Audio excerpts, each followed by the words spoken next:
Hello, my name's Kirra Sharrock. I'm here today on behalf of the Financial Advice Association of Australia, the Emerging Professionals Committee, with Dan Ryan.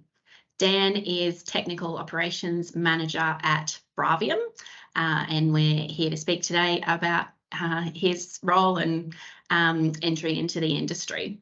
The purpose of these fireside chats is to explain a bit more about other roles that are available in the industry. Studying a financial planning or commerce business related degree doesn't mean you have to become a financial planner. There's other pathways available, and Dan's a perfect example.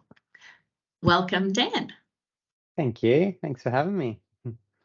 No problem. Would you like to tell me a bit about your role? Yeah, sure. As Kirra said, I'm technical operations manager, and sort of had a background in paraplanning, I suppose. The sort of strengths, I guess, of having all of those skills is in my role. I get to sort of work with the advisors on the strategy and gathering all the information and sort of getting that together in a format that's presentable to the client with our recommendations and things like that. So I guess other parts of my job also involve working within the business on software and investment, looking into our investment portfolios and managing insurance and things like that as well. So it's a pretty multifaceted role, but the main job is sort of supporting the advisors and being that in between, I suppose, between the advisors, the client support officers, and any sort of external providers we use as well. So fantastic. What did your pathway look like when entering the industry? I guess it's probably not your typical straight out of uni and into financial advice. As I guess some people are sort of, some up and coming people have probably come from that sort of background. But I was sort of in the Defence Force for 8.5 years. So that was sort of where I started out, and then I left the army and sort of did a bit of time working in Queensland government, and that's where I started a business degree. And it was initially sort of a management type degree, and then I've always had sort of a bit of an interest in investments and that side of things. So that kind of ended up going down that path, and I guess as I got further through, then I sort of started looking for positions in accounting and finance, and sort of made the transition there into accounting and tax initially. So that's where I started out, and I sort of had a few opportunities through that to do different things, but eventually it led me into financial advice, I guess. Awesome.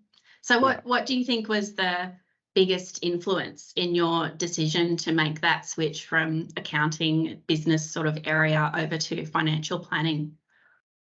I guess a lot of it was probably down to my strengths during my degree, I suppose. I did an accounting and finance degree, and I always did well in the finance components and not as well probably in the accounting side of things, which probably came down to my natural interests and what I enjoyed. So that was probably a big component. But also, when I was doing the tax and accounting stuff as a junior accountant, a graduate accountant, I sort of had an opportunity come up to do some paraplanning. It was like a secondment to do some work in helping financial advice in that particular business, and that sort of developed from there, I guess. And I didn't really want to go back once I'd had a taste of the financial advice side of things, I guess. Yeah, awesome.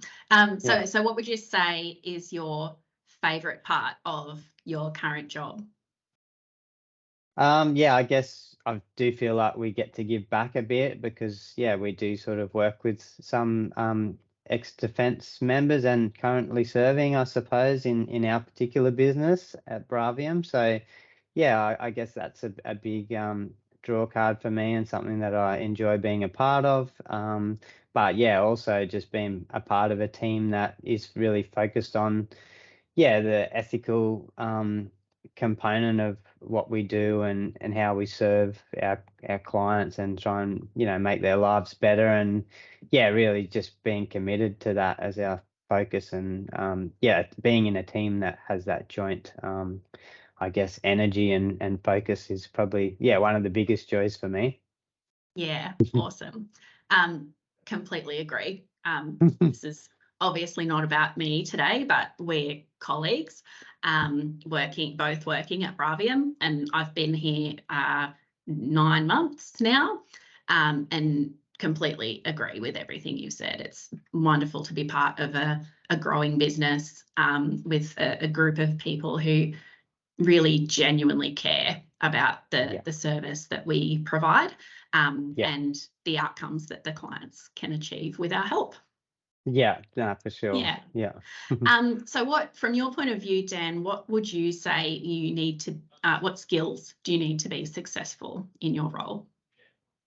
Yeah, so I guess in my role, I'm sort of more in a technical type role. So, you know, like Kirra said, I'm not a financial advisor. I have been an advisor in the past, but I will more work in the back end in supporting the advisors. So, my role is sort of more gathering information, working with the advisors on strategy and sort of getting that information back to the client, I guess, in the form of, you know, a document that we can present. So yeah, some of the important skills to have are, I guess, attention to detail, being good with numbers and enjoying, I guess, you know, technical and calculations and things like that.